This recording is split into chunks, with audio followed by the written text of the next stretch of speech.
And good morning, good afternoon, good evening, everybody. Welcome to another episode of Wisdom Transmissions Live. Good to be with all of you here today. I'm going to have some opportunity for you guys to ask some viewer topics here very shortly. And of course, Adronis will be available to take some questions that you guys may have today. I'm pretty sure there's some big burning topics with all the things that are happening on the planet. So we'll get into that very shortly. As I talked about, to start off the broadcast today, there is a big announcement. And the big announcement is that Wisdom Transmissions channel here is going to be transforming itself into a membership channel. Now, don't get too upset. I'm still going to have all the free content that I've always had that will be here on the YouTube channel. Okay, so we're still going to have Wisdom Transmissions here live as a free webcast. I'm still going to have some free videos for you guys, just as usual. But I'm also going to be making some new content. And one of those forms of new content is going to be a third webcast. So on Wednesdays, I have the free Wisdom Transmissions Live. On Thursdays, I have the free signposts on Rumble. It's not on this channel, but that's on the Rumble channel. And then Friday, there's going to be called Wisdom Readings. So there's going to be a Wisdom Readings webcast, which means anybody can come on the air. They can either do video with me here, as I use a program called StreamYard, and they can pop on video, and they can ask questions, or they can do it by chat, and they can be personal questions as well too, which means I will be doing readings for that particular audience. But that is for members only, okay? And that's going to be starting not this Friday, but the Friday after next. So again, I'm going to turn Wisdom Transmissions into a partial membership channel. And that is going to be a brand new webcast that is going to happen on Fridays, and it's only going to be available for members. Okay, so members will basically have a two-tier system. The first tier would be for the members of the Wisdom Transmissions channel, and then the second would be the Sirius members, SIRIUS, which means I'm moving the Adronis Patreon onto YouTube as well. So that's going to be starting on the next Sunday, not this Sunday, but the Sunday after next, where we'll have the Adronis Patreon classroom that is going to be here on the YouTube channel. And so the two tiers are basically going to be, the first one will be $9.99 per month. What that's doing is that's giving you the opportunity to view all the content here. So that will include the wisdom readings taking place on Fridays. And then, of course, you'll be able to access the Adronis classrooms, but you won't be able to interact with them. Right? To interact with them, you would actually need to be a Sirius member. Okay, so I'm basically just consolidating some things because I have quite a few different things scattered out. I have, again, the Adronis Patreon, I have Theorix Academy, and so forth. So I'm working to converge and consolidate things a little bit more easier under one platform. So I was originally thinking of maybe starting a brand new YouTube channel, but I was able to work with this channel and get the things that I needed to put on it available now. So that's good. I didn't have to go ahead and create a new channel because that would be kind of a pain in the butt. So I was able to work together, get this channel organized, get it to what I need it to do.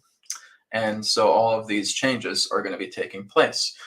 And there's also going to be privileges for the first tier members, which means if I start bringing out Wisdom Transmission videos, you guys are going to get it first. Okay, so you'll be getting it about a week ahead before the rest of the public gets it. Okay, so there's going to be some perks, there's going to be some benefits for the first and the second tier members.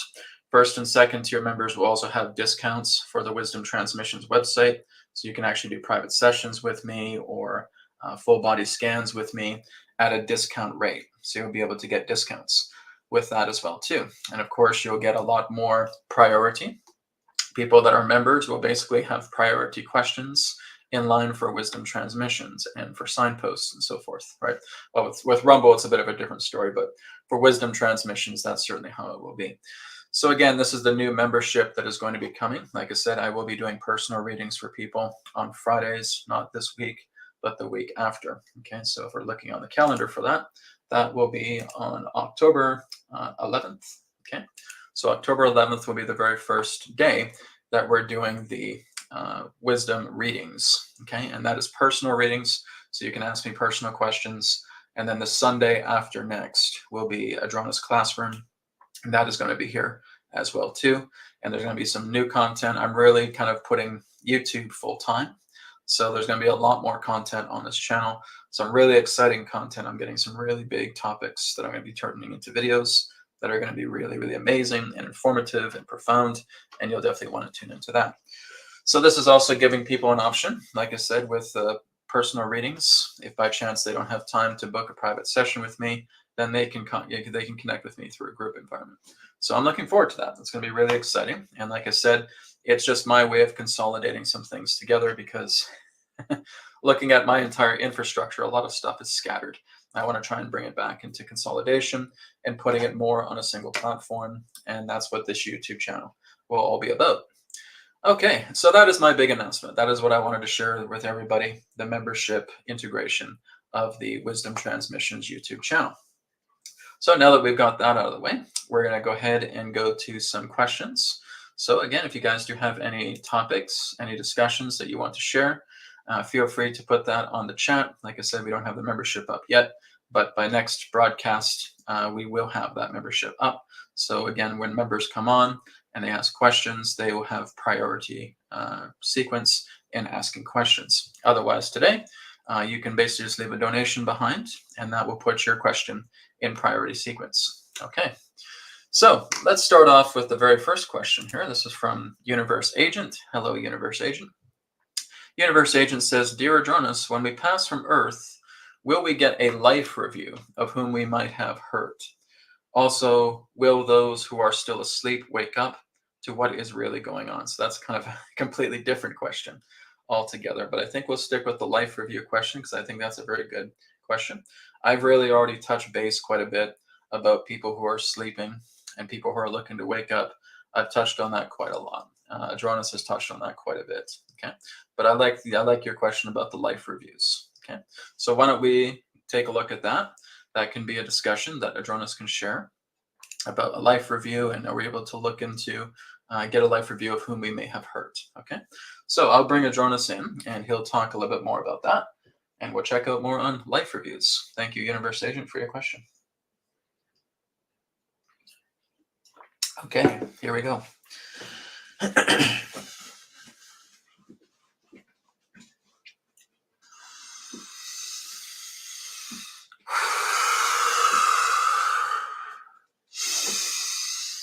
Terra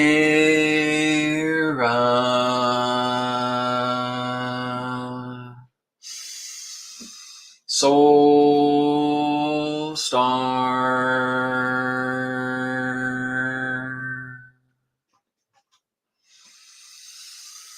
Sirius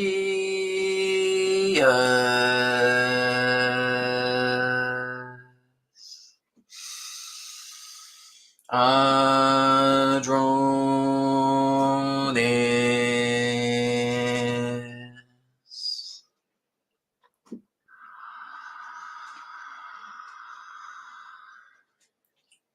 We are here at this time. We bid you greetings and thank you very much for the opportunity of this interaction today. I am Adronis of Sirius, sending love, appreciation, and gratitude to all who are tuning in to this broadcast being brought forward through your internet collective consciousness. What we'd like all of you to do at this time is simply allow yourselves to get relaxed, get comfortable, and tune in to the vibrations of Sirius, so that you may synchronize, harmonize, and align to all of the information that we have to share. Also understand that all of the information that we shall provide today is simply that of our perspective, our point of view. For all knowledge, all information, all creation itself resides within your very hearts, beings, and souls. We thank you, Universe Agent, for your question. However, we also want to mention something else that will come together after your question. This is a very important update for your planet. All right, so we're going to get to that afterwards. And firstly, we'll get to your question about life review. All right, so looking into the nature of life review, is it true that every single being on the planet has a life review? Yes, that is unavoidable and that is inevitable. What is the point of a life review? It's you reflecting back upon the life that you have lived. It's you reflecting back on your experience. Earth is a curriculum. Earth is a university. Earth is a grand school. So therefore, having a life review is all part of the curriculum. It's helping you to show yourself how you are, who you are, what you are, how you've acted, everything that you have basically touched upon the earth plane that was reflecting back to you. Have you worked together with the nature of love? Have you worked together with the nature of compassion? Have you seen others as yourself?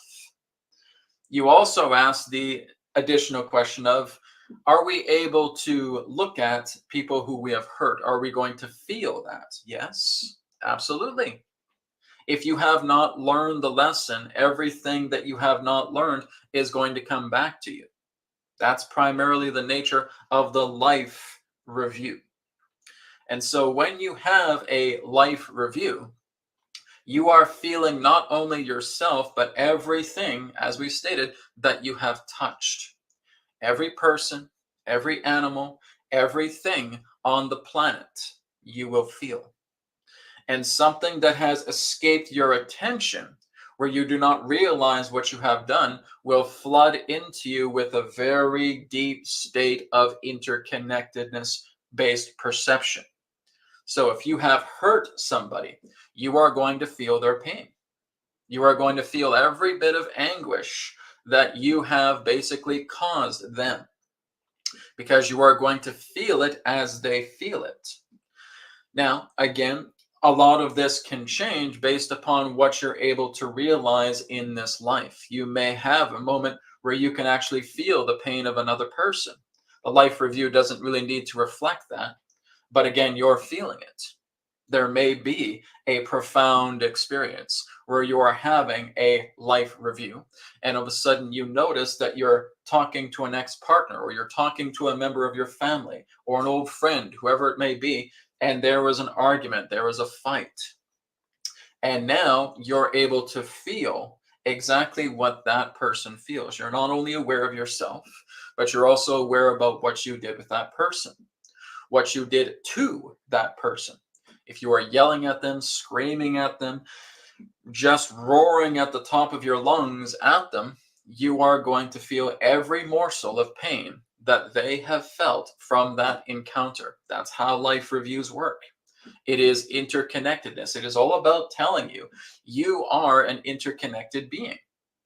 This is not separation consciousness. This is exactly what the earth has been attempting to tell you since day number one. You are interconnected with all life. You are one with all life. You're not separate.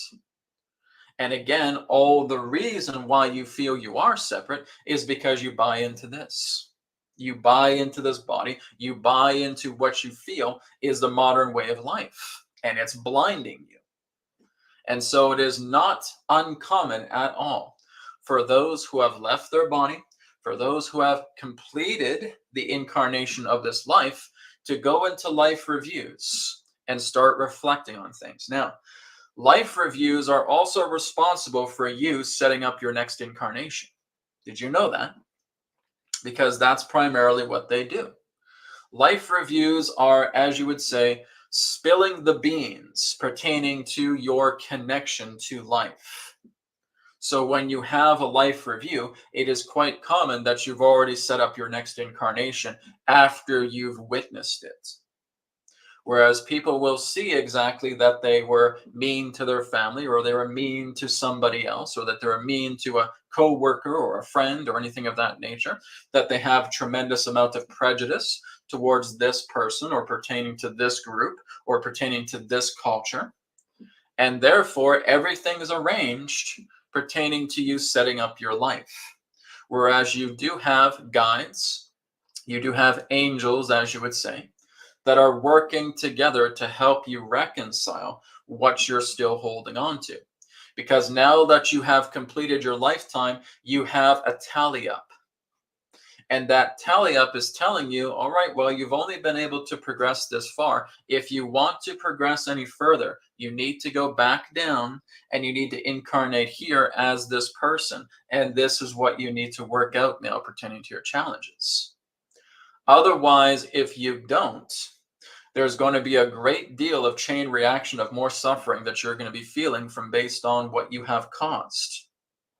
This is a way to remedy all of that intense suffering that you're feeling from others. So if you don't do that, then you're going to stay up here and you're just going to constantly be in states of suffering about everything that you've caused pertaining to this chain reaction, because those people that you've hurt down there are still living. And they're still going to create much more of this turmoil based upon the chain reactions that you have created. Now, there's a way to remedy that. There's a way to make it lighter, and that is for you to incarnate again. And that's what you're getting. You're getting the evaluation after the life review. This evaluation is not judgmental. This evaluation is not attempting to belittle you in any way, but it's letting you know that if you want to remedy this, rather than staying here and just basically suffer the slings and arrows of what you have triggered based upon your decisions in that lifetime, you have the opportunity to incarnate. You have the opportunity to set these things straight. What do you wish to do? Well, I'm going to do that. There you go. Incarnation awaits. And that's what happens. It is a life review followed by evaluation. No one really talks about the life evaluation, though. They always talk about the life review. Life review is the only first part of it. There's a second part. Second part relates to evaluation, which means your guides, your helpers, your family members, your loved ones are helping you to put together an evaluation based upon what has happened in this life, because they are actually seeing it for you. They're seeing exactly what you can do to help better yourself, to help expand yourself, because your expansion point has hit a bit of a snag. Based on how you left this life, based on all the decisions that you are making pertaining to this life, and you're going to get hit, and you're going to get hit, and you're going to get hit, and you're going to get hit again. And it's not going to be very pleasant for you. However, we have devised a solution for you should you decide. There's the big word. Should you decide to take it. And this will become a lot more easier for you, a lot more lighter up for you, because you'll be able to reconcile a lot of these, shall we say, obstacles that you have placed upon yourself. Is this something that you wish to do? Yes, let's do it. I don't want to face this anymore. Very good. Let's prep you now for your next incarnation. Done. And that's how you come back. Whether it's on this planet or whether it's another planet or any planet that is suitable in relationship to what you need to learn, to what you need to work on, because that's why you come into incarnation in the first place. To work on yourself, to live life, to see what it truly is. And it does revolve around love. It does revolve around interconnectedness. It does revolve around expansion. And if that is not your goal, you got to go back. And again, and again, and again, until you realize that. So this is why we're saying it's not just about life review. It's also about life evaluation. That's a bigger part of it. All right. So we can elaborate further on life review at a later time. We thank you, Universe Agent, for your question. And now we have an announcement for all of you. Some of you may be aware of what many of you have termed as a second moon coming closer to the Earth. This would actually be appropriate. Some of your scientists are referring to it as a type of rogue asteroid, but we would disagree. This is actually much more of a moon that is coming together towards your planet, to which we have talked about previously. We will tell you the occupants that reside upon that second moon that is paying you a visit. It's your ancestors. It is the ancient ancestors that have had connections to what you would know as ancient Sumeria. Many of you have referred to them as the gods. We're not talking about the imposters. We're talking about the real ones. the gods are coming back home. And there is going to be a new jurisdiction coming upon the planet that is going to encourage peace, that is going to encourage transformation upon your planet, that is going to bring it into a higher light, because that's what these gods represent, which means they are going to be working together with the human guardians and many of the other associates that are currently working with your planet. They have come here now to end the game of corruption completely. You can call them the Anunnaki. You can call them the Sumerian gods. You can call them the ancient ancestors. But these are not ones who are trying to force you to slave yourselves to dig gold. These are not the ancestors that are attempting to bring about an agenda to basically save their own world while your world gets pillaged. These are the ancestors that had a very big responsibility in the nature of your co-creation as a human race. They have arrived. Will you be seeing them? Not in the physical, not face to face, but their authority you will see. And it is to completely clean up the earth. That is why they are here. They are only here for a short time. They will not be here for long. But it is to know that they are leaving their mark upon the planet Earth, and that they will, for a short time, work together with many of the other groups that are also working together to bring the Earth back into natural order. And that through their own presence here, it is a significator that everything pertaining to the corrupt, to the false ways of how humanity has been raised, will now come to an end. For we are speaking together personally with your ancestors, and that their intentions, their true intentions, are to assist Earth to return back into harmony so that her children can start moving back on the right track. As we have stated, they are only here for a short time, but you will see them again. This is only, as you would say, a preview-based visit to let them know that they are working behind the scenes to ensure that everything that has been a contamination on this planet will come to an end very soon. This again is falling in line to what we have talked about pertaining to this decade being a cleanup decade. It is going to be scrubbed clean. There will be no wars that will consume a mass amount of life, and any attempt to do so will be foiled. And they are basically putting on notice that any of the corrupt who have lost their way, who are attempting in any way to jeopardize humanity, any particular intention that they have will be brought upon them.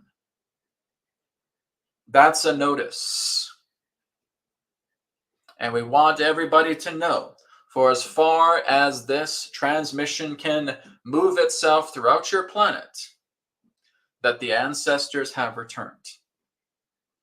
That this is a significator to the astrological event leading up to your own Pluto return. And that this too represents a significator of an appropriate return that is enabling the Earth to move back on track, to move herself up, to heal her wounds, and for humanity to heal alongside of her, because you are about to be re-educated. Within the years ahead, you are going to be going through subtle re-education programs about how to properly live on this planet. This will be post 2038. Post 2038 will be an inauguration of sorts that will enable a subtle form of re-education coming through humans for humans that will have, again, a greater transformational effect on your planet as humanity spends the next couple of generations improving their way of living upon the planet, working together with the earth, not against her, complementing the earth with what is developed by technology. And there will be, again, a great deal of behind the scenes work taking place with the masters from above, as you would say, that are working together with you in spirit. And that there will be those who will be appointed, who will be, again, very powerful teachers post 2038 that will bring humanity back on track, working together in harmony with the earth post 2038. We thank you very much for this announcement. This is what we can share at this time pertaining to the return of your ancestors. We thank you.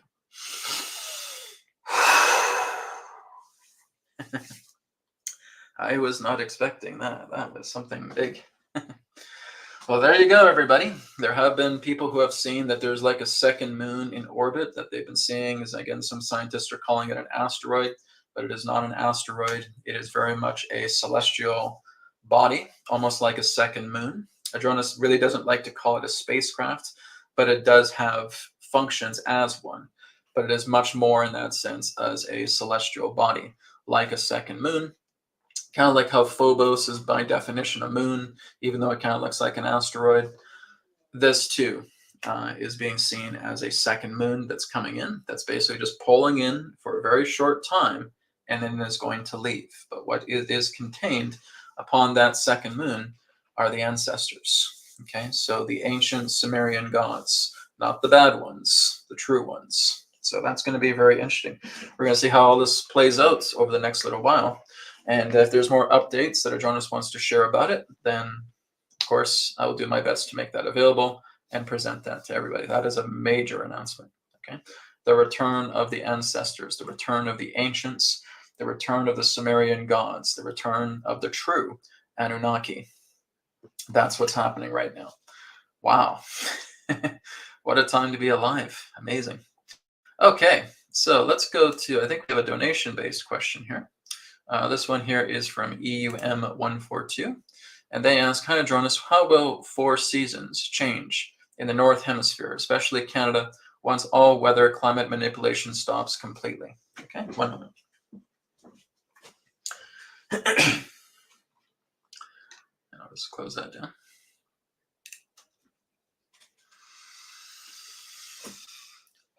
We thank you very much, EUM142, for your question. Well, firstly, you have to understand that even when you're looking at the nature of weather manipulation technology, it has only allowed to go so far, which means it is not actually disrupting the core nature of your planet's weather conditions. So in fact, when many of these weather manipulation forms of technology start to cease, everything starts to balance itself out much more harmoniously, because the core infrastructure of the weather systems upon your planet pertaining to what the Earth herself maintains has not been affected to the point that it would lead to disaster. And even if it did, there would also be transitional countermeasures to assure that weather itself balances itself appropriately. All right? Because the Earth is not doing these types of things that represent horrendous weather changes upon your planet, such as what you have had recently with a hurricane. That hurricane has been amplified.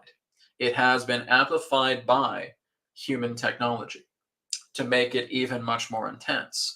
Mother Nature does not do that. Humanity does that. So there would certainly be a pulling back when the technology does decide to pull back. But the whole idea is everything starts to form itself out in equilibrium.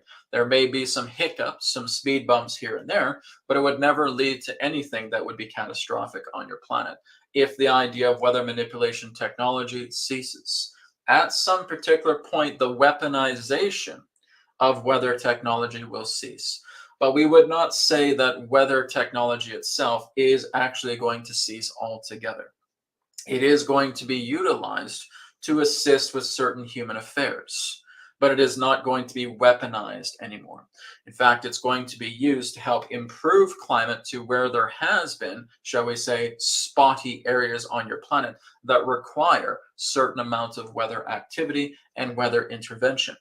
So we would not say that it is going kaput completely, but the weaponization of it, yes, will be going kaput very soon. All right? We thank you for your question. Okay, thank you very much, EUM142, for your question. We will go ahead and move on. Okay, so I'm just going to go a little bit further up here. Let's see. Got quite a few questions coming in, so just bear with me, guys, as I'm going over them.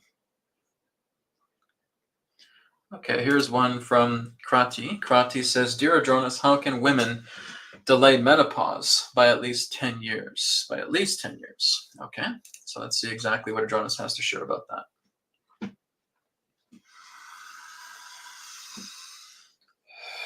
We thank you very much, Krati, for your question. Well, first of all, understand that your menopause cannot be delayed. It's not menopause itself that needs to be delayed. It's the idea of the effects of what you receive out of your time of menopause that fundamentally can change. And a lot of that has to do with working upon yourself. What many will discover is that women who actually have not had a great deal of intercourse in their life, where they have actually started to work a lot more fundamentally on their emotions, and where they actually spend a lot more time in nature, their menopause cycle becomes significantly less, which means their sexual conduct is lessened. How they eat upon the planet, eating much more fresh vegetables, healthy foods grown from the earth, being able to work a lot more with their emotional states, balancing them out, often through meditation, and being able to spend a great deal of time outdoors in nature significantly reduces any form of intense menopausal cycle. So that's the idea right there. There can be women who basically are in their menopausal cycle who hardly feel anything at all. And that's based upon the 4 criteria that we have just mentioned, which means women on the opposite end who don't take care of their diet, who don't take care of their emotions, who may medicate themselves significantly, who are basically having continual sexual intercourse, and who very little spend time outdoors and much more indoors and much more exposed to electrical interference, as you would say, a electrical soup, will have severe menopausal symptoms when they age. So if you already know that, then you know that the opposite reverses the effect. Menopause simply represents a particular point where the woman now can start to move into the next phase of their life, where their phase of no longer having children is available, and that they are able to now start to work much more on themselves. They're able to, again, take good care of their bodies, take good care of their minds, take good care of their environment, and it is going to be much more of a smoother process. So again, you only have fertility up into a certain point. That is the way of nature. For some, it can be earlier. For some, it can be later. It just depends in regards to your nature of alignment. But if you're looking at it in the 4 criteria that we have mentioned on a much more deeper level, that is what's preventing anything that represents a horrendous outcome of menopausal situations. Okay? That is what we can share pertaining to your question. We thank you. Okay. Thank you very much, I'm sorry, the question disappeared. Thank you very much, Krati, for your question. All right, let's go to another question here. Okay, this one here is from John. John says, hi, Brad, a question. Can Adronis mention what are the main high energy vibration places on the planet Earth? I appreciate it. Okay, one moment.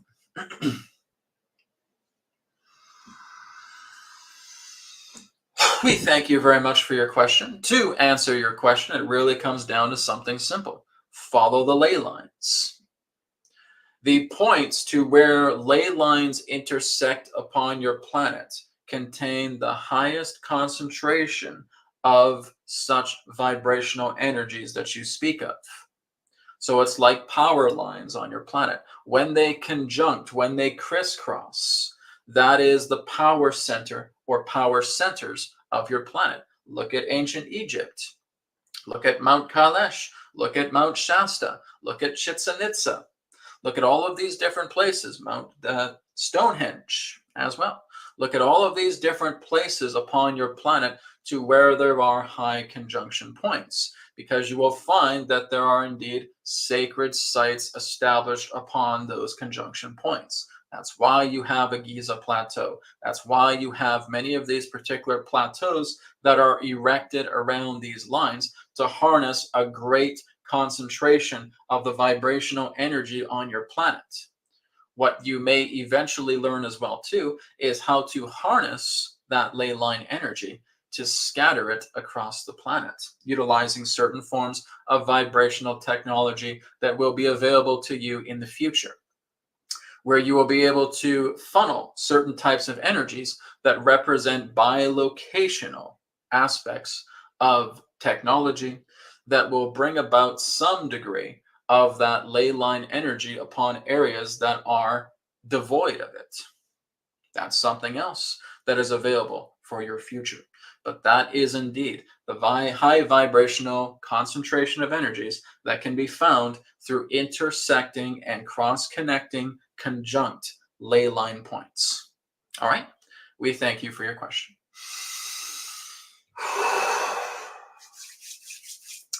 Okay, thank you, John, for your question. Okay, let's have someone from Rumble here that's on. This is from FDYMLK. They say, Brad, do you see America being shut down again, especially with the strike happening with the port worker? Okay, so this might be a good tarot question that we can look into if we're going to see that if America is going to be shut down again. So I'm assuming we're probably looking at something similar to COVID, where there was a shutdown. Okay, but I'm not going to say anything. I'm just going to let the tarot speak for itself and see what we get.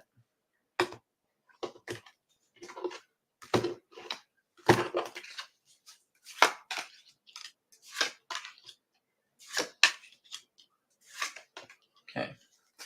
So basically what we have here first is that even though there are intense things happening upon the planet, there are, the strike happening with the port worker, that is a very intense event that what we're seeing. I do not see that. I do not see America shutting down. Okay. I do see that there may be, again, there's going to be better things that will come rather than the idea of thinking that there's going to lead to a shutdown. Okay. Behind the scenes here, things look like they're going to stay open. Okay. But from what we're seeing here altogether, it doesn't look like it. I don't see the idea of a shutdown. We have intense events that are happening. We're having a port worker strike. But like I said, I feel like that is something that is going to pass. I feel it's something that is not going to lead to a shutdown of the country or anything of that nature.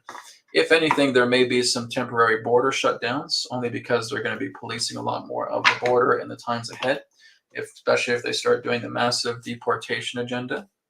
Okay, but that's not going to lead to the entire country shutting down. There's going to be a lot of action on the border. There's going to be a lot of restrictions on the border, I would say, but nothing that's leading to a shutdown like what we would see with COVID. Okay, so I'd have to say no, but there will be some shakeups along the way pertaining to deportation and the border as well too, but nothing leading to a country shutdown that I can see. Okay, thank you very much for your question. Okay. Okay, so I'm just going to go down a little bit more here. I think we just got there one donation question there from EUM142. Okay. Okay, here's one from Sensei. Sensei says, questions, greeting to you and Adronis. How do we access our subconscious, that which is hidden from us, to heal on the deepest level? So, Sensei, what I would suggest is if you want to know more about this, you should participate in the Adronis classroom, okay? Because that is exactly what Adronis is teaching the students that are going there right now. That's a very big explanation, okay? And there's exercises that are involved, so I will do what I can to give you kind of an elevator version of being able to access the subconscious. So in the very simplest ways that I can suggest, you need to learn how to energize your spine. You need how to energize your spine. You need to learn how to work with the chakra centers. You need to learn how to work together with the spinal chakra centers, moving all the way up to the top, and then being completely and totally still, and being completely and totally in a state of witness consciousness. And that is helping you to expand yourself out, where you can basically just feel everything. I just felt this last night, just before going to bed. I was doing a very powerful meditation where you're energizing the spine, you're opening yourself up to the right brain, and you're just feeling expansion. And you feel everything. That's an amazing experience. Okay. So that's the idea, is that you're energizing the spine. The spine is an antenna. And when you start doing breath work, when you start doing Om Japa in the chakras, you start working with the power of Om, you start working with the power of your breath, you're charging that energy, you're running it up the spine, and then you're just relaxing after that. After all that charge, you're relaxing, and that's producing discharge. Through that discharge, you are much more susceptible to the right brain, the right hemisphere of the brain, to the subconscious, to the superconscious. And when you're in that state, any stimulation that you want to know of to connect much more to the state of the subconscious, you can do that. Okay. So I'm giving you kind of a quick elevator version of what one does. And what I'm basically teaching people, and what Adronis is sharing with people, really is no more different than what our ancient masters have been teaching us for a very long time about these coded understandings, these coded teachings about how to go into the right brain. Okay.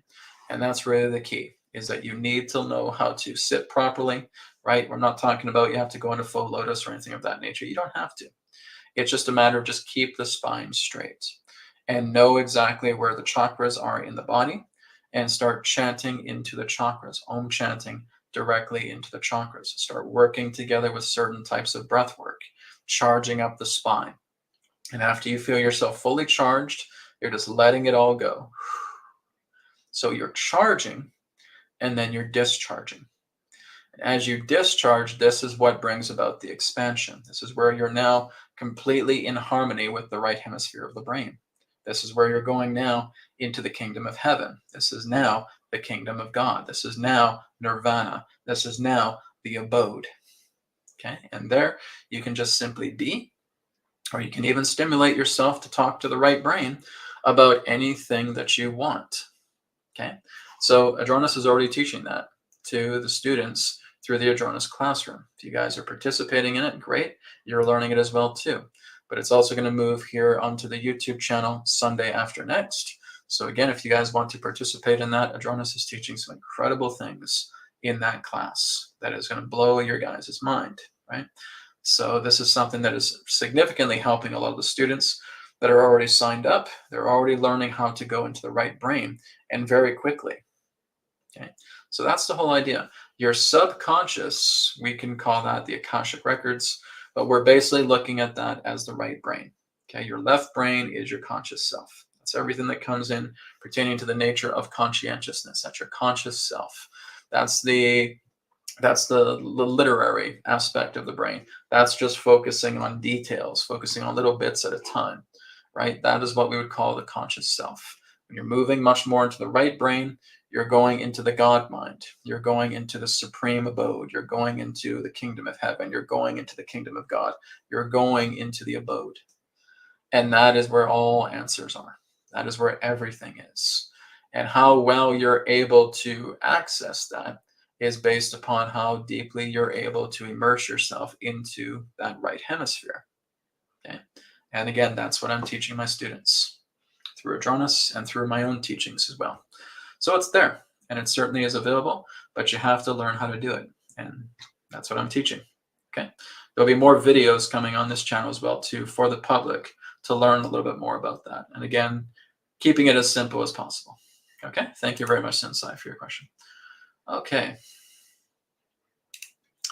Alina asks, I would like to know what is the scientific explanation about zero-point energy, how we can use it to manipulate matter without having to use a device with coils, producing a toroidal field to extract. So you don't want to use a device to access zero-point energy.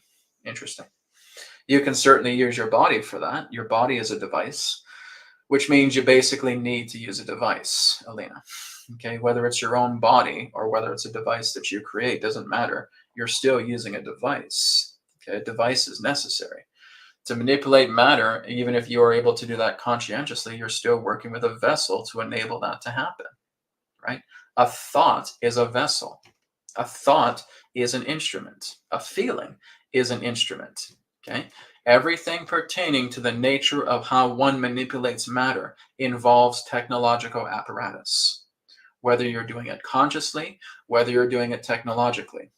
When you're looking at the scientific explanation of zero-point energy, do you want me to go deep? Okay, because I'll definitely go deep with this. The whole idea in regards to the toroidal field is that it's not just a toroidal field, but you primarily have what's known as a hyperboloid. The hyperboloid or the hourglass, which is the negative image of the toroid or the torus field. Torus field's negative image represents that of the hyperboloid. When you are working together with the nature of matter, matter itself is a perturbation of that field. It is the perturbation of the ether. When you're looking at matter, you're condensing that etheric field that comes from the perturbation of the ether itself. The ether is completely and totally silent. It is completely and totally without image. It has nothing in regards to a Cartesian nature that you can understand or comprehend. It simply appears as if it's empty, although it's not empty. It represents that of infinite capacitance. When there is perturbation upon the ether, a field is generated. That field is what we often refer to as a hypertoroid or a hyper torus field. You could call it that too. Hyperboloid, torus field.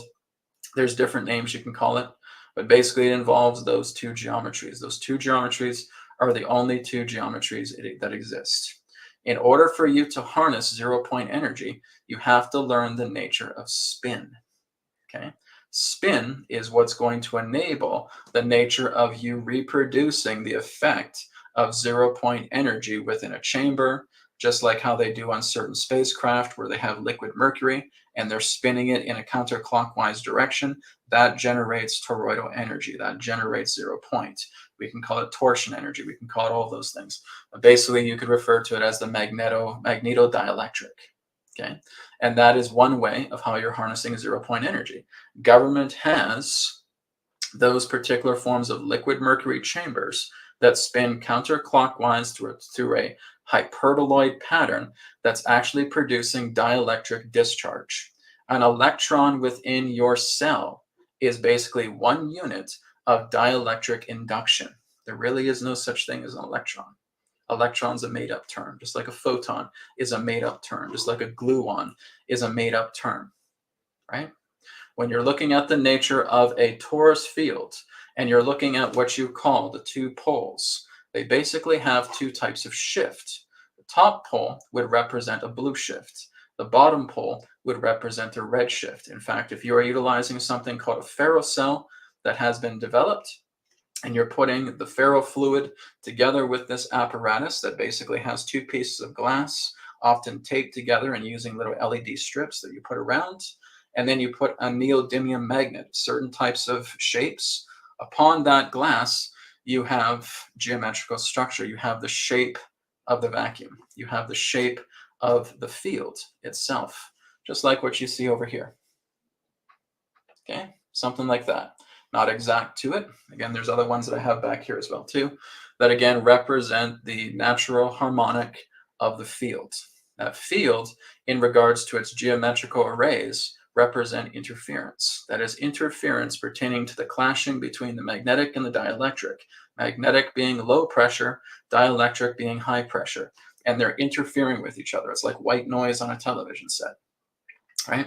But if you're looking at the idea of being able to harness 0-point energy, you have to work together with your apparatus, be it through your own power of your own thoughts or through the device that you are able to fundamentally create physically, technologically, to enable the nature of spin to happen, and then being able to harness the 0-point energy that comes out of that spin of technology. And therefore, you can harness an infinite well of energy that is inexhaustible. Okay, they've already talked about this, the science of TR3Bs through flying saucers as well too, is you basically have the liquid mercury chamber and you turn it on and it basically acts like a vacuum and it's spiraling and spinning and spinning and spinning, and spinning is the key. Spinning is what enables that generation of the 0-point energy field. Okay, so Alina, I hope that helps. Like I said, I wasn't too sure if you wanted me to go really deep with this or very simple, but the simple idea is spin. If you can generate the nature of spin, this is why when you're very vivid with clairvoyance and you're able to manipulate something, and let's say, for example, you have a ball that you're envisioning as clairvoyance, and you're spinning that ball and you keep seeing that ball going faster and faster, do you know how you're feeling after that? Your whole body is getting charged, which means you're taking in the field of 0-point energy just by manifesting that spin that's going so fast using a ball or using a cube or anything of that nature. And you're spinning it, you're spinning it, you're spinning it, you're spinning it. And you can feel this energy just rushing through your whole body. I've done this, right? When I've had those very high clairvoyant states and you just create a simple shape like a cube or a sphere or a ring, and you're just spinning it and you're just watching it spin so vividly, your whole body just gets charged up. Okay, so that's something that you're also doing technologically from the astral into the physical. Okay, so it can certainly be done through consciousness, through the power of your own thoughts, through the power of your own feelings, through what you're able to discover through that clairvoyant connection of being able to watch spin and watch it vividly. Or again, it can come together in the physical of being able to generate a 0-point device that works together with the power of spin, utilizing liquid mercury because it represents a strong conductor of bringing about the vortex in the center, right? You basically want something to basically spin, or even if you're using something that is still, it still has the aperture in the center. It has that hole like a donut, right? A Rodin coil, for example, can also generate a significant amount of 0-point energy. Not because it's a moving object, but if you're actually looking at it energetically, it is actually spinning, even though the physical apparatus is very still because it's working together with the shape of that donut, okay? And you have singularity in the middle, where basically there is not a thing, not nothing, but not a thing that is contained in the center. And that too is, like I said, that's the driving force. That's basically what's enabling everything to spin in that way, is because of the shape of that geometry. So whether it is a liquid mercury spin chamber, whether it is a Rodin coil, whether it is anything else that represents that central point, that central singularity, there you have 0-point energy. It's actually very, very easy to harness 0-point energy. It's not complicated. It's not hard. You can even work together with magnetic motors to generate 0-point energy. Okay, it's really easy. A 5-year-old could do it if they have the knowledge.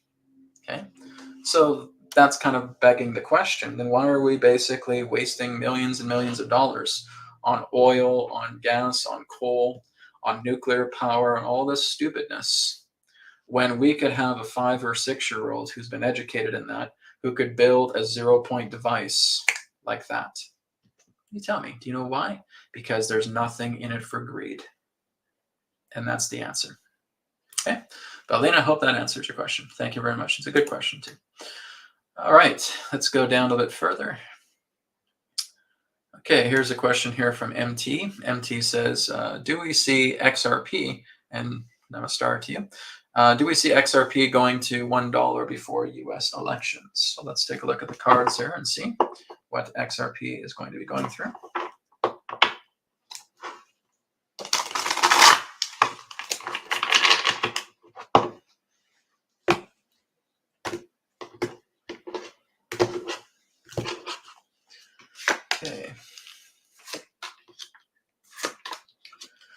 All right. So before the elections, it's a good possibility. It's starting to climb up there a little bit. Okay. So I'd say that the odds of it are good. Okay. Not 100% guaranteed. But again, I'm getting a lot of yellow here as well, too. Okay. So this is indicating that there are indeed a good possibility that it could move up in value. It may even go beyond $1 at the same time. Okay. So yes, it feels like it's making its way up there, right? It's manifesting a greater presence already. It's starting. It's beginning. So like I said, you guys invest in one thing pertaining to cryptocurrency. My recommendation, and that's all it is a recommendation, is XRP. All right. So thank you very much, MT, for your question. We do have another donation-based question that just came up. So I will go to the donation-based question. This is from Matthew. Matthew says, could you have Jared Rand on aging to share the technology he and his team are creating, or share with us what they've developed? No. I've had quite a few people knocking on my door, not literally, but basically saying, can you get Jared Rand back on? Jared Rand back on? No. Right. And that's my answer. Because again, I'm not trying to belittle the person. I'm not trying to look at personal opinions with the person. But I basically started to check out a lot more what they stand for, and they're not legit. Okay. So that's my answer. I'm not really interested in having illegitimate people on my show. Simple as that. Okay. Now, someone may get offended by that. Someone may get hurt for that, and that's fine. Again, it's nothing against the person personally, but just in regards to a lot of the information that he had when I had him here quite a long time ago on my webcast, just didn't check out. Right. Sorry to say, guys, but he did not check out, and I had to review that for quite some time, and basically just started looking into that and said, no, sorry, he's not working out, and I do not feel he is legit. Okay. So that's why I'm not interested in having him back on. So take that for what it's worth, but that's the truth. Okay. Thank you, Matthew. Let's go down a bit further.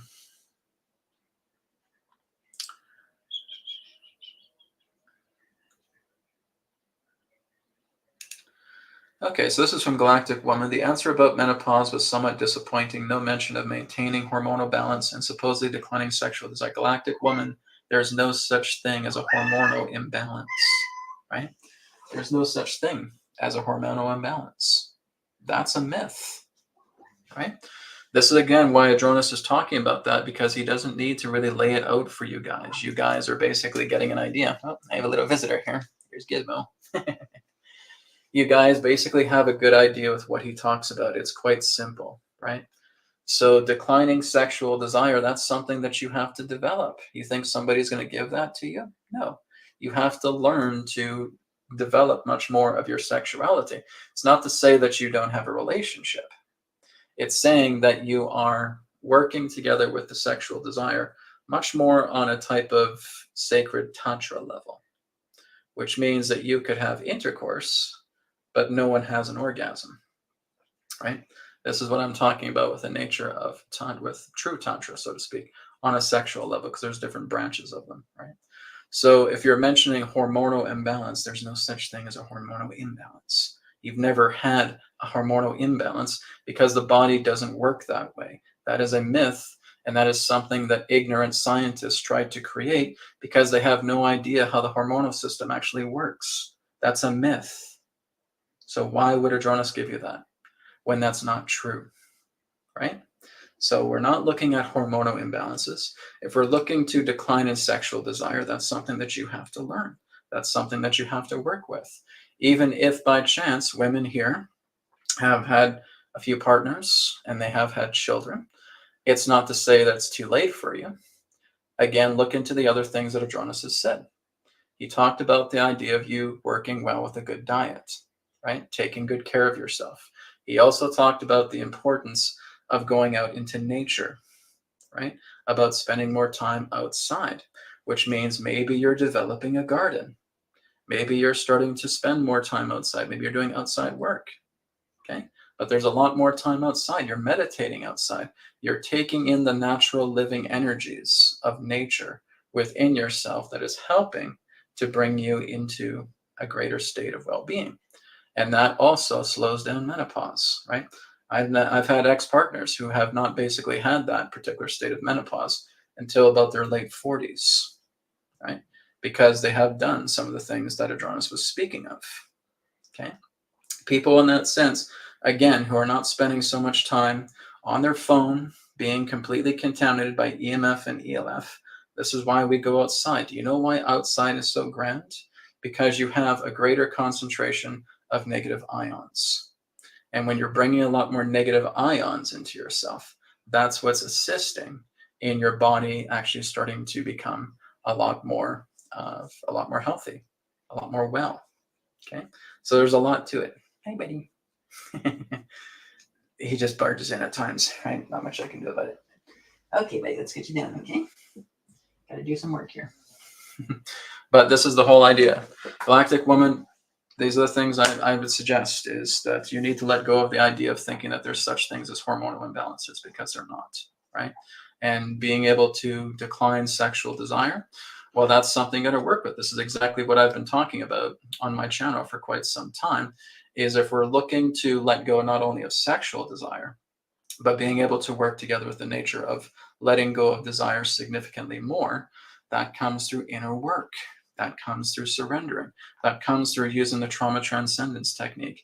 I have a whole playlist of different practices that many of you can work with. That's free, that's available to you, and you can learn how to do that. If you didn't know that I have that, well, now you know, right?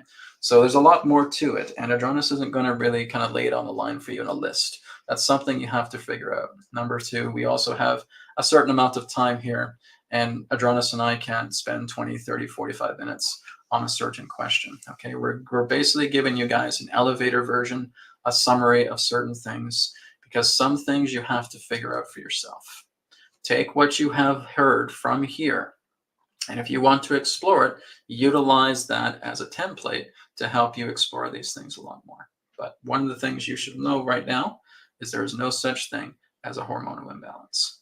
That's the first thing you need to look at. And if you want to look into reducing sexual desire, that comes through surrendering.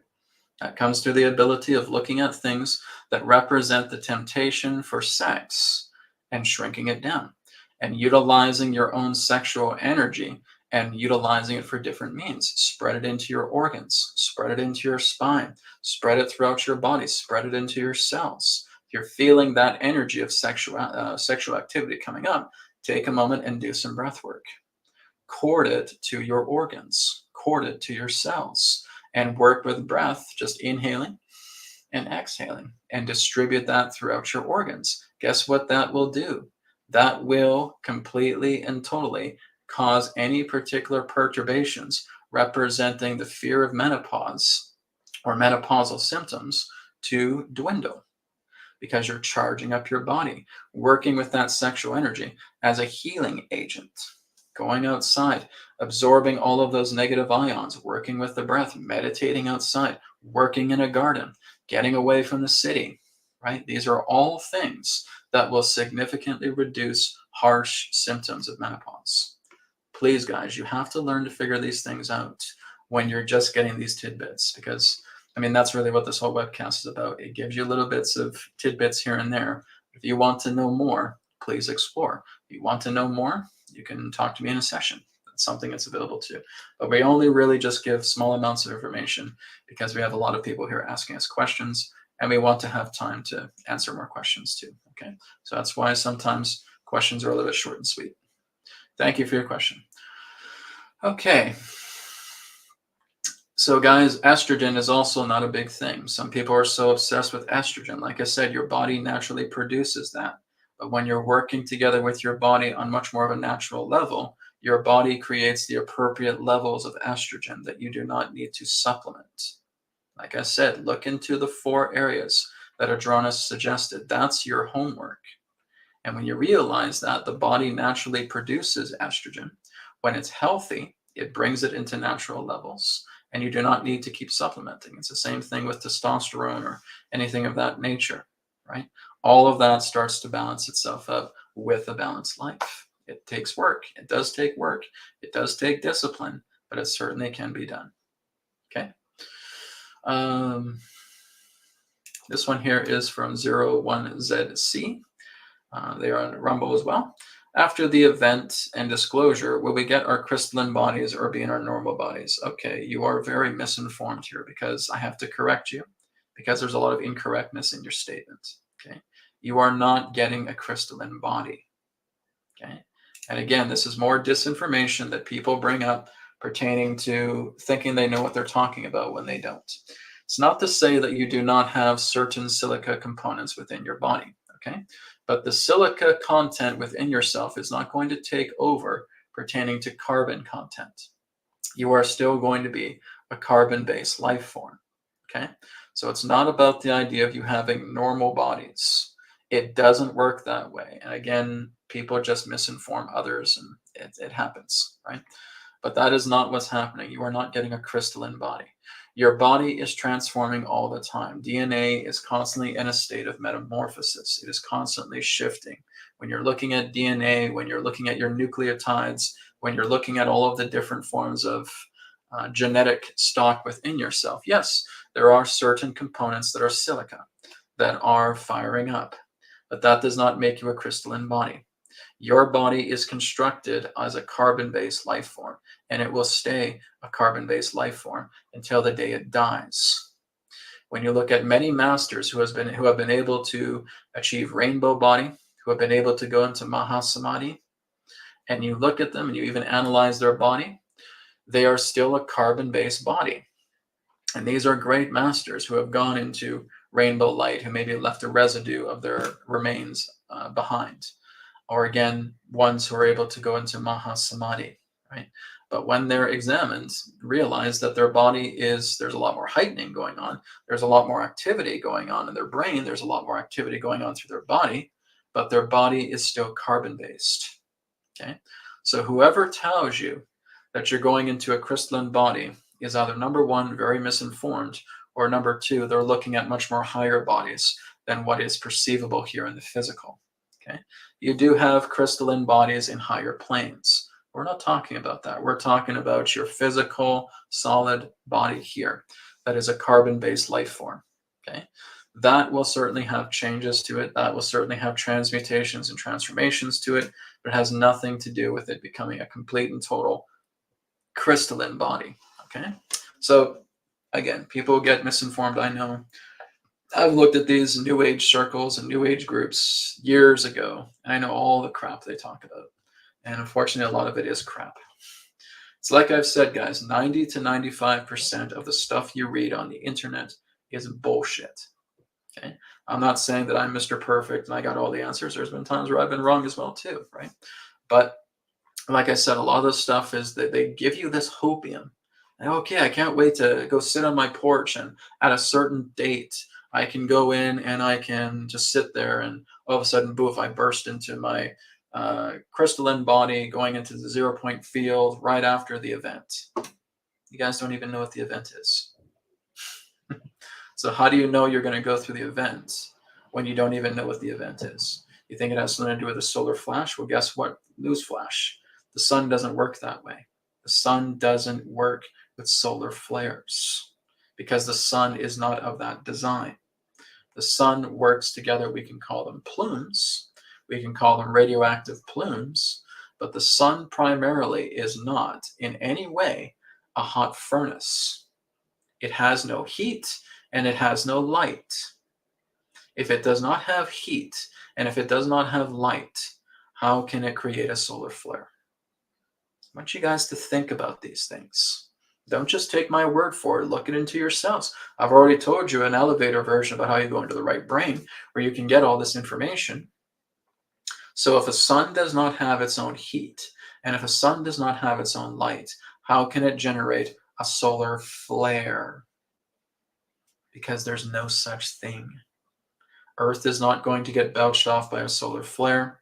Earth is not going to have any particular type of destruction coming through the nature of the plumes of solar activity from our star system, from our sun. All of that is working together in a much more bigger level. When we're looking at the nature of a magnetic field, when you're looking at the Earth's magnetic field, it's because a lot of this magnetism that represents the Earth's magnetic field represents certain, you could say, hardenings of our own consciousness, of the Earth's own consciousness. And what's actually happening is there is a discharging taking place.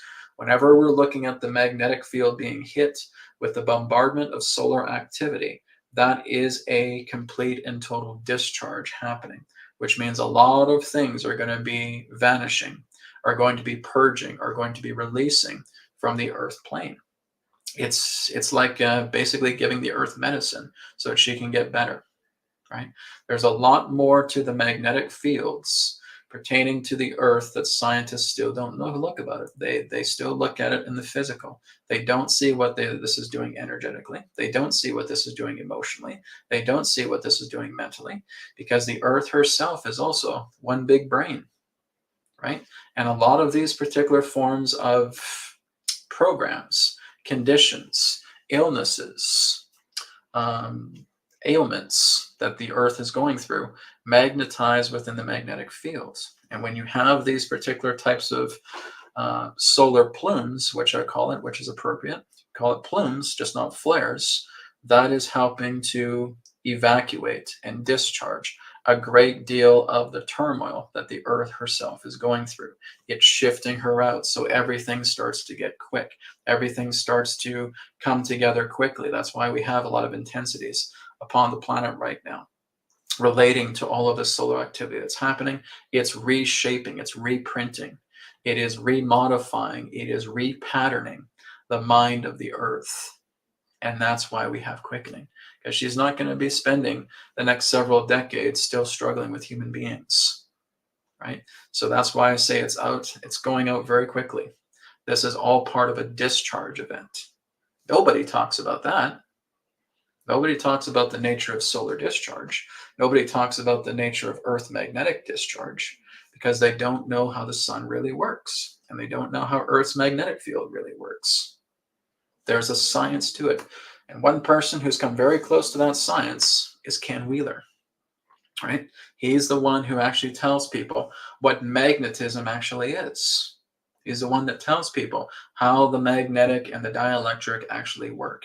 He actually teaches people how to look at a torus field, how to look at that hyperboloid, and being able to look at those poles and seeing what they actually represent. You have a red shift and you have a blue shift, right? Red shift, even on us, would be in the area of the perineum. Blue shift would be at the top of the crown, okay? Magnetic, dielectric. Magnetic, dielectric.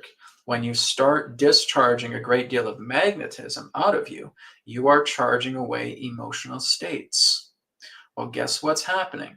The Earth is very similar to our body. When she has a heavy amount of magnetism and that is being discharged, we're seeing a lot of those emotional and mental states being released. And we're acting it out here on the surface in the physical. Nobody talks about this. But this is actually what's happening. Tell your New Age gurus to look into that. Because this is not about a crystalline body. This is not about the event. These are nice little buzzwords, and they're cute, right? But that's not what's happening at all. There's a much more deeper science that so many people do not know about, that just a few of us are doing our best to convey. Sometimes it's challenging because there really is no working example for this. We have to try and make one in that, and that's the tricky part. So that's what's really happening pertaining to solar events. That's what's really happening pertaining to our own body. Yes, we're getting some silica transformation in ourselves, but you're not taking your body to the point of a silica or crystalline body. It's not working that way. Anyways, maybe more on that in a future episode, a future video, because it's a very big subject. Okay, and I still want to get to some other questions here. This is why I say I do my best to try and keep it short and sweet. Okay, let's see here. Okay, going down a little bit more.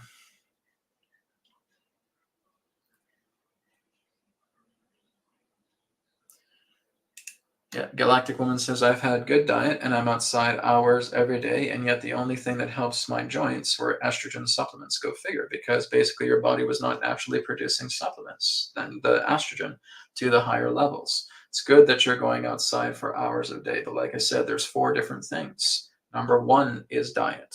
Number 2 is going outside. Number 3 is working with sexual energy. Number 4 is working with your emotional and mental states, because if you are a stress magnet, all of that estrogen gets burnt up. If you're constantly under duress, if you're constantly under stress, you're constantly fighting. If you're angry because you don't have enough money, you're angry because a family member is doing this, a partner is doing that, the world is like this, the world is like that. That mental energy burns up a lot of internal resources in your body.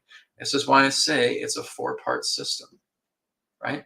Some things just look into a little bit more. It's great that you're doing the first 2, but there's still another 2, right? Okay, moving on. I'm not going to get into a big argument with you about this. The whole idea is that you need to look into these things and see it for yourself. If you start working together with like what I'm offering here pertaining to practices and exercises that are free, by the way, that's on my playlists, and you start clearing it off and you start working together, and maybe you're actually getting blood tests done, you're noticing that your estrogen starts to raise up. Okay, this is actually what we're doing with Radiate.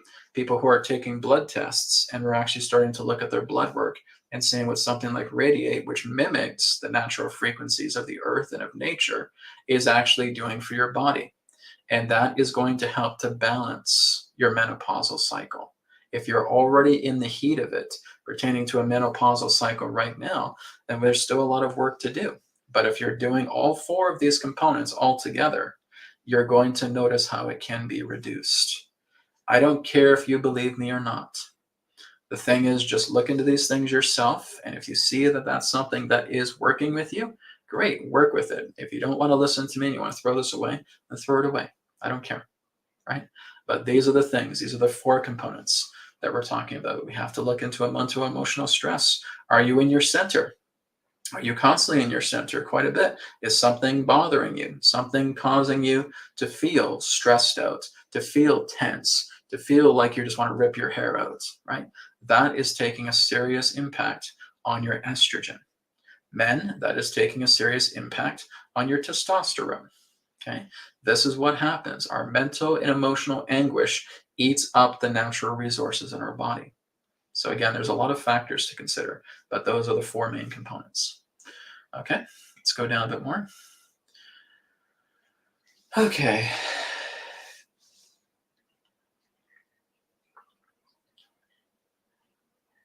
Okay, I'm just going down a little bit more here. I think how we're on time. We got about 10 minutes left.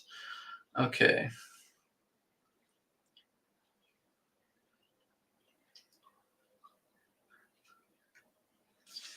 I'm just going up a little bit more. I'm just getting a lot of comments in the chat, so I'm just looking for some questions here.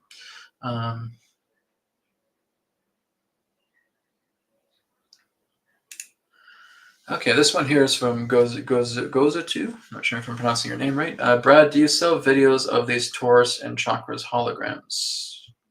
Taurus and Chakras holograms, selling videos. No, I'm not too sure what you mean by that. You'd have to elaborate a little bit more in regards to what you mean. Selling videos of Taurus and Chakra holograms. The only thing that would come close to the idea of a video product is using Radiate. Okay, and Radiate again is not really working. You're not actually seeing a physical Taurus field in Radiate, so I'm not too sure what you mean by that. You need to be a little more specific about what you mean. But the only thing I've offered in regards to purchase relating to something like a video is Radiate. Right. So other than that, I'm not too sure what you mean here. You have to maybe contact me and give me a little bit more detail on that. Okay. Let's see.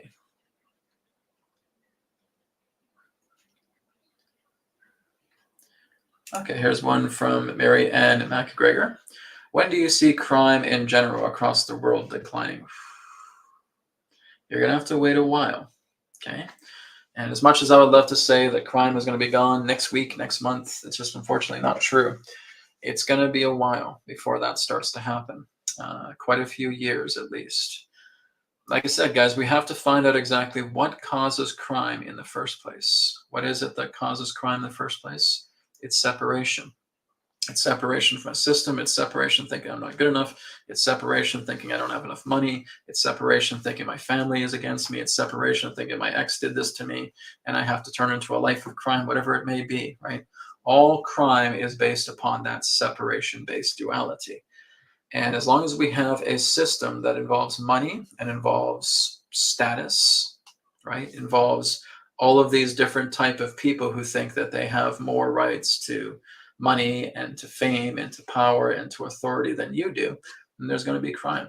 Anytime that there's inequality through the nature of separation, you're going to have crime. Crime has been happening for many thousands of years because our systems are not right. They are not in harmony with nature. They are not in harmony with mankind. They're not in harmony with the earth. So there's going to be war. There's going to be polarity. It's everybody who thinks that they're better or they're worse off than somebody else. It's somebody who's constantly fighting at each other because they don't see each other. It's separation consciousness. And as long as that continues to exist, there is always going to be a crime of some sort, right? And crime is just a made-up word, really. Crime is something that actually represents status quo nonsense at the same time. You did this, oh, that's a crime. Who is it that made it a crime? Oh, it's humanity, right? There's things that we have that represents common sense, right? We know that it is not common sense to murder. We know that it is not common sense to rape, to cause any particular type of harm pertaining to another person, an animal, or anything of that nature. That's common sense. You don't need crimes, right? Because when common sense takes over, you know what's right from wrong. That's common sense. But we have not lived in a society that's based on common sense. We have lived in a society that's all based upon control and fear and greed. And all of those things cause quote unquote crimes, right? So a person who is stealing, a person who is fighting with another person who's causing harm, who wants to start a war, who wants to drop bombs on people, we think that that's legit, that that's legal. There's no common sense to that. So this is the whole idea, is that crimes is not another stupid buzzword that really makes no sense at all. Because what do we have to have legal channels for a country to start dropping bombs on another country, and that's supposed to be humane? No. None of this makes sense, my friends. Nothing on this earth makes sense in regards to the insane people in the insane asylum running amok and turning the earth into their own personal asylum. None of this works. None of the buzzwords, none of the definitions, the terms that they give us about crime and legalities and illegal and all that, or something's illegal or something's unlawful or lawful, blah, blah, blah, blah. And yet we're still getting people just dropping bombs on each other. We're still seeing thousands and thousands of children starving. We're still seeing people fighting with each other over pieces of paper. Okay? Any of these things is lacking common sense. This is not about crime. This is about common sense. And that's where we need to start getting ourselves back into, right? And like I said, we're going to do the best we can, but a lot of us are pioneers to help with hopefully bringing the human race back on a more sensible wheel that actually represents sanity. You have people fighting over what type of food to eat. You have people fighting over what type of gender to be. You have people fighting over and wanting to war over the type of religious orientation you have. You have people fighting over your color of your skin, your ethnicity. All of this is insanity. And then they have little crimes in between there. Crimes is stupidity, my friends. It's nothing but an illusion. The only thing that's real is one's own common sense. And we are greatly lacking it. And we have to set an example through the idea of where we're lacking common sense and helping to put it back together through people coming together, whether it's in small groups, larger groups, and so forth. Common sense needs to come back together because common sense is so natural to know exactly what's right from wrong. Okay? So humanity still has a ways to go for that because they have to realize that it's not about crime, it's about common sense. Okay? So that's going to take some time. That could still take a couple of decades before that happens. But crime, don't fall for the ridiculousness of crime. Crime is a made-up, man-made thing, right? And it really is stupidness altogether because it's all based upon man's jurisdiction and man's laws, which don't mean shit. The only thing that matters is nature's laws. the universal laws, the cosmic order of things, and that falls under common sense. Okay. Okay, guys, we got maybe time for one more question. I'll take a look and see what we have, if there's any last questions here. Okay. Okay, this one here is from Shelby. Shelby says, what is it when I ask questions in my mind or out loud? The top of my head tingles. So far, I figured out a very strong tingle is yes and no is nothing. Also, sometimes my left ear buzzes also.